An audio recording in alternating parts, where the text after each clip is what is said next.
अभी भी आजकल रेपिस्ट भी कितने बढ़ रहे हैं, तो अभी वोट मांगने के लिए आएंगे तो इतनी बड़ी बड़ी बातें करते कि जैसे मुंबई में महिला सुरक्षा सुनिश्चित कराने के लिए सवाल उनसे भी होगा जो सत्ता में हैं, जिनके पास सत्ता की ताकत है। तिलक नगर रेलवे स्टेशन से साबले नगर जाने वाले डरावने रास्ते पर महिला सुरक्षा के नाम पर राजनीतिक नेताओं के वादे खोखले नजर आते हैं। प्रशासन के सर में जूं तक नहीं रेंगती। यहाँ के आमदार वगैरह कुछ भी एक्शन नहीं ले रहे। वोटिंग तक का सिर्फ आते हैं वोट लेने के लिए, उसके बाद चले जाते हैं अपने घर पे। वोट करने आएंगे, वोट मांगने के लिए आएंगे तो इतनी बड़ी बड़ी बातें करते कि जैसे नहीं, वो जनता को दिखाते कि वो कुछ करेंगे ना, 1-2 दिन करेंगे, उसके बाद छोड़ देंगे, अपने जगह पे ही रहते हैं वो। मतलब उनके घर तक का ही है उनका जो भी है, बाकी की पब्लिक के लिए कुछ है नहीं। क्या चाहती हैं आप? यहाँ पे वही गर्ल्स की सेफ्टी, जैसे लेडीज़ की बोला है, यहाँ पे लाइट्स कैमरा होना चाहिए सबके लिए, हर एक चीज़ के लिए। ये तो नहीं है ना ज़रूरी हमारे साथ ही हो, अरे बहुत सारे लोग हैं, बच्चे, कुछ भी, हर एक चीज़ के लिए है ना। आजकल क्या 6-7 साल की, 6-7 महीने की लड़की लोग को नहीं छोड़ते, जानवर लोग को नहीं छोड़ते, तो थोड़ा पब्लिक को भी एक्शन लेना चाहिए, ये लोग को भी कुछ सोचना चाहिए ना। तो thank you so much STV news जो ये चीज़ रिकॉर्ड कर रहे हैं। ये चीज़ बहुत इंपॉर्टेंट है क्योंकि आप देख सकते हो कि यहाँ कितना अंधेरा होता है। हर एक लेडीज़ यहाँ से गुजरती है, चाहे मतलब शाम हो या फिर रात हो, तो बहुत अनसेफ्टी फील करती है ये चीज़। और काय मतलब बड़े बड़े लोग, मतलब बहुत सालों से ये चीज़ कंटिन्यू, कुछ भी एरिया में कोई फ़र्क नहीं आया है। और बड़े बड़े नेता, कोई MPP को सब आते सिर्फ देख के बड़ी बड़ी बातें करके चले जाते हैं, बट कोई भी चीज़ में सुधार नहीं लाते। हम अनसेफ्टी फील करते, कभी भी आएंगे डर का एक माहौल होता है, हमके मन में कुछ हो जाएगा, कुछ ये वो घर वाले को फ़ोन करके बोलना पड़ता है कि हम लोग आ रहे हैं, या फिर कोई लेने आओ, या फिर कुछ मतलब कुछ ना कुछ हमें सेफ्टी के लिए कुछ करना पड़ता है। पर ये लोग कुछ भी स्टेप्स नहीं उठा रहे, और ये एक ही साल से, बहुत साल से ये कंटिन्यू हो रहा है, और हम थक चुके हैं इस चीज़ को पकड़ के। मतलब कुछ भी इम्प्रूवमेंट्स नहीं आ रही है एरिया में। और ये तो ये में खास एरिया है क्योंकि हर एक लेडीज़ यहाँ से जाती आती है, तो ऑरेंज का स्टेशन है नज़दीक इधर से, तो कुछ भी कभी भी कुछ भी हो सकता है। अभी भी आजकल रेपिस्ट भी कितने बढ़ रहे हैं, तो अभी कुछ भी हो जाएगा, फिर लोग एक्शन से कुछ फ़ायदा नहीं है। तो साल से ये जो हो रहा है ना, कोई भी एक्शन नहीं ले रहे। एक दिन कुछ रेप होगा, हाँ रेप हुआ, हाँ जागेंगे वो लोग, एक दिन के लिए सिर्फ दिखाएंगे, फिर नेक्स्ट डे वही जो नॉर्मल होगा ना हो जाओ, ऐसा कुछ नहीं है।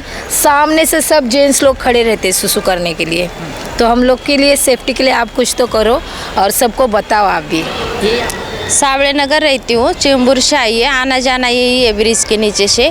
हमेशा अंधेरा रहता है, जब बारिश होती है तभी झाड़ी बीड़ी बहुत बड़ी बड़ी होती है। इधर पीने खाने वाले लोग रास्ते में खड़े रहते हैं, कोई इधर का दखल नहीं ले रहा है। अभी लाइट ही नहीं है इधर, हमको आने जाने के लिए बहुत दिक्कत होता है रोज़ के रोज़। ये रास्ता महिला सुरक्षा को लेकर कई सवाल खड़े कर रहा है। आइए जानते हैं महिलाओं से कि क्या दिक्कतें इस रास्ते से होकर जब वो अपने घर के लिए जाती हैं, क्या कहेंगी। स्कूली बच्चे हैं, उनसे भी बात करेंगे। क्या कहना चाहेंगी, कहाँ से आ रही हैं और कहाँ जा रही हैं आप? अभी मैं अपने कॉलेज से आ रही हूँ, तो यूजुअली तो यहाँ बहुत अंधेरा हो जाता है, अभी नहीं हुआ है, बट रोज़ जैसे यहाँ से आना जाना होता है तो बहुत ज़्यादा अनसेफ फील होता है बिकॉज ऑफ द डार्कनेस, क्योंकि दिखता नहीं है और यहाँ कोई भी आता रहता है, लाइक पिए हुए या फिर कोई भी इंसान मेंस आते रहते हैं। तो वुमेंस के लिए थोड़ा सा सेफ्टी के लिए अगर यहाँ कोई पुलिस वाला हो या फिर यहाँ कोई एक कैम लग जाए, और सबसे ज़रूरी बात यहाँ एक लाइट होनी चाहिए ताकि दिखे कि यहाँ कौन आ रहा है जा रहा है, बिकॉज यहाँ नहीं दिखता है रात को कुछ भी, कौन आ रहा है जा रहा है, लोग नहीं दिखते हैं यहाँ। तो ये कॉलेज के बच्चे हैं, लेकिन महिलाओं की सुरक्षा को लेकर ये जो रास्ता है कई सवाल खड़े कर रहा है, चाहे राजनीतिक नेता हों, उन पर भी ये सवालिया निशान है। क्या कहना चाहेंगे आप? यस सर, ऑफ कोर्स आपने जैसे इनसे बातें की वो तो बराबर है कि हम सबको अनकंफर्टेबल लगता है। इधर पूरी रात होने तक, मतलब शाम होने तक पूरे तरीके से अंधेरा हो जाता है, वो ठीक है, बट इसके पीछे जो झाड़ियाँ हैं वो देख के फिर और स्कैरनेस, डर लगता है, बिकॉज क्योंकि ये पूरा क्लीन नहीं है। और इधर से अगर कोई भी हमें लेके जाता है कुछ भी करने के लिए, तो वो बाकी पीपल्स को नहीं दिखने वाला है। तो मैं अपील करना चाहूँगी गवर्नमेंट से कि इधर पे CCTV कैमरा लगने चाहिए और लाइट्स भी रहनी चाहिए, और ऐसे प्रोटेक्शन के लिए जैसे कि लेडी कांस्टेबल या फिर कोई तो पुलिस वगैरह ऐसा रहना चाहिए, तो हम शायद थोड़ा सेफ फील कर सकें। तो बता दें कि जैसे बताया कि यहाँ पे इस रास्ते में लाइट तो नहीं है, लेकिन साथ ही यहाँ पे जो झाड़ियाँ हैं उसको भी लेकर कई दिक्कतें हैं। महिलाओं के दिल में, बच्चों के दिल में कई सवालिया निशान हैं। क्या कहना चाहेंगे आप? इथं लाईटी लागल्या पाहिजेत. रात्रीची एक असा पुरी बाळी येते त्या तरण्या ताट्या काय पण इथं घडू शकतं, त्याच्यासाठी लाईट पाहिजे. ही महाराष्ट्र शासनाकडं आमची मागणी आहे. सबसे पहिला तो लाईट लगाना चाहिए. लाईट लावली तर कसं सगळ्यांना जायला येईल. कधी काय होऊ शकतं सांगता येत नाही. कारण एक दोन वेळा मला पण असं गर्दुल्ले होते, त्यांनी आवाज वगैरे दिलेला, पण लक्ष न देता असं घरातल्यांना बोलून घेते मी, कारण भीती वाटते. मेन गोष्ट चांगला नाही एरिया. सगळे म्हणतात कसं आहे हे घाण वगैरे असते किती. तुम्ही कुठून आता आले आणि कुठे कुठे चालले आहे तुम्ही? घरी चालले, ड्युटीवरून आले. हां स्टेशन से आए क्या आप? हाँ, स्टेशन से आई. और कहाँ जा रहे हैं अभी? घर पे. घर कौन से एरिया में? साबे नगर, हनुमान मंदिर. क्या क्या चाहती हैं आखिर, आप क्या चाहती हैं? कैमरा तो लगाना चाहिए.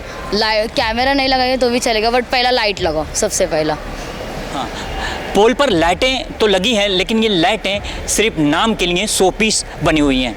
ये लाइटें कभी चालू नहीं होती और इसी को लेकर रास्ते से जो लोग गुजरते हैं रात के समय कहीं ना कहीं डर जो है वो उनके दिल में होता है कि कहीं चोर चरसुल्ले गर्दुल्ले और बदमाश कहीं हमला ना कर दें, कहीं चैन स्नैचिंग ना कर दें, कहीं बेइज्जत ना कर दें. ऐसी वारदातें यहाँ पर हो चुकी हैं. उसके बावजूद शासन प्रशासन जागा नहीं है, राजनीतिक नेता अभी तक जागे नहीं हैं कि क्या कोई बड़ी घटना का इंतज़ार कर रहे हैं इस रास्ते को लेकर. कब जागेगी सरकार, कब जागेगा प्रशासन और कब जागेंगे स्थानिक नेता? क्या कहना चाहेंगी, कहाँ से आई हैं आप और कहाँ जा रही हैं? मैं यहाँ पे ही रहती हूँ. मुझे 25 साल हो गए यहाँ पे. बॉर्न एंड बॉटम में यहाँ से ही हूँ. तो मेरा स्कूल कॉलेज जॉब यहाँ पे ही है. तो मेरा डेली का रास्ता यही है. और यहाँ पे पहले से ऐसा है कि लाइट यहाँ पे है नहीं, तो अंधेरे में कुछ भी दिखाई नहीं देता है. और यहाँ पे ड्रिंक किए हुए लोग रहते हैं, वापस ऐसे बहुत सारे लोग रहते हैं अलग अलग प्रकार के. उससे महिलाओं को सुरक्षा नहीं है. हम लोग को डर लगता है कि अंधेरे में कैसे पार करें रास्ता.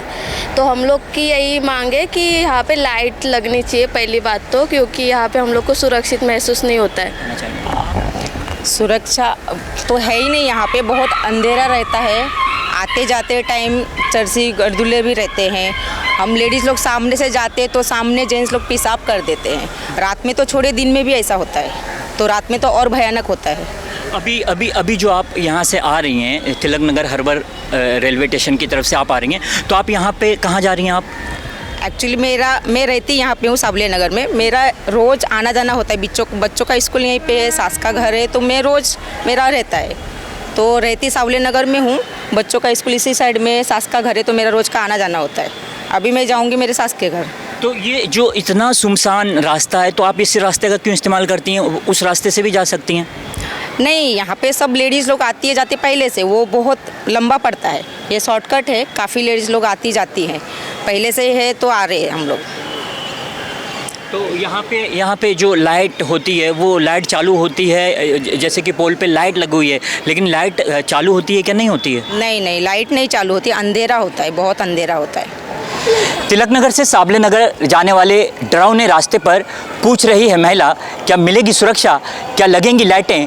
इस पर आपकी क्या राय है, कमेंट करना ना भूलें. अभी भी आजकल रेपिस्ट भी कितने बढ़ रहे हैं, तो अभी कुछ भी मांगने के लिए आएंगे तो इतनी बड़ी बड़ी बातें करते कि जैसे